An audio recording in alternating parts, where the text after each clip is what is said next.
Girlfriend রাগ করছে না, তোর যে কি অবস্থা করবে সেটা তুই দেখিস। এত প্যাক প্যাক করা লাগবে না, কোনো দেরি হয়ে যাচ্ছে, এখন এতগুলো কথা শোনাচ্ছিস কেন? তাড়াতাড়ি পা চালাই। কি করছিস?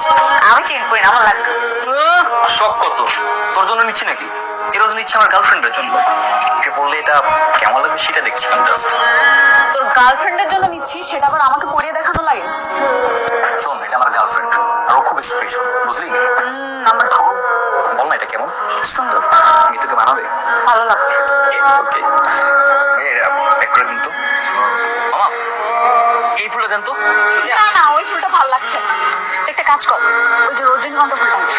আরে না, ওই ফুল নিবো মানে এটা কোনো ফুল হলো নাকি? আজকে ওর জন্মদিন, আমি যাচ্ছি ওকে স্পেশাল অনেক সুন্দর সুন্দর ফুল দিতে। আর তুই এসব কি চয়েস করছিস? ফুলটা লাঠির মতো ফুল। তা তুই যদি আগে থেকে সব ডিসাইড করে রেখেছিস, তা আমাকে আনলি কেন? তো তোকে নিয়ে এসছি বলে কি তুই এইসব উল্টা পাল্টা চয়েস করবি নাকি? আচ্ছা ঠিক আছে, তোর পছন্দের ফুলের সাথে কিছু গোলাপ মিক্স করে নে। কি বলছিস? হ্যাঁ, এটা ভালো বলেছিস। মামা, ফুলগুলো সাজিয়ে দে। আরে কি ব্যাপার, তাড়াতাড়ি হাঁট না, তো পায়ে ব্যথা নাকি? তাড়াতাড়ি হাঁটতে পারিস না? আমি তাড়াতাড়ি হাঁটতে পারবো না। প্লিজ তাড়াতাড়ি হাঁট না একটু। আমি মিতুকে সকালবেলা বলেছি ওকে একটা চেন গিফট করবো। তুই যে ওকে সারপ্রাইজ করবি সেটাও আগে থেকেই জানে? তো জানবে না, ওর জন্য গিফট কিনেছি, ওকে সারপ্রাইজ দেবো। তো ও জানবে না তো কে জানবে? আরে গাধা, যাকে সারপ্রাইজ দিবি সে যদি আগে থেকেই সব জানে, তাহলে সারপ্রাইজের মজাটা কই থাকলো? আমি কি তাহলে ভুল করে ফেলছি? অবশ্যই। তাহলে এখন কি করবো?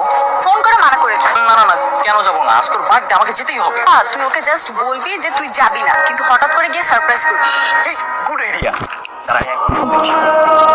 হ্যালো মিতু। হ্যাঁ বাবু বলো। আমি না একটা ঝামেলায় পড়ে গেছি তো। কি সমস্যা হয়েছে বলো। সো আজকে আমরা না দেখা করতে পারবো না। আমি বাড়ি থেকে এসে আবার তোমার সঙ্গে দেখা করবো, কেমন? আচ্ছা ঠিক আছে। পিয়াস জরুরি কাজে গ্রামের বাড়িতে গিয়েছে, ও আর আসবে না। পিয়াস তো ছিল আমার শুধুই টাইম পাস, আমি তো ভালোবাসি তোমাকে। বাহ, দেখো তুমি যেরকমটা ভাবতেছো।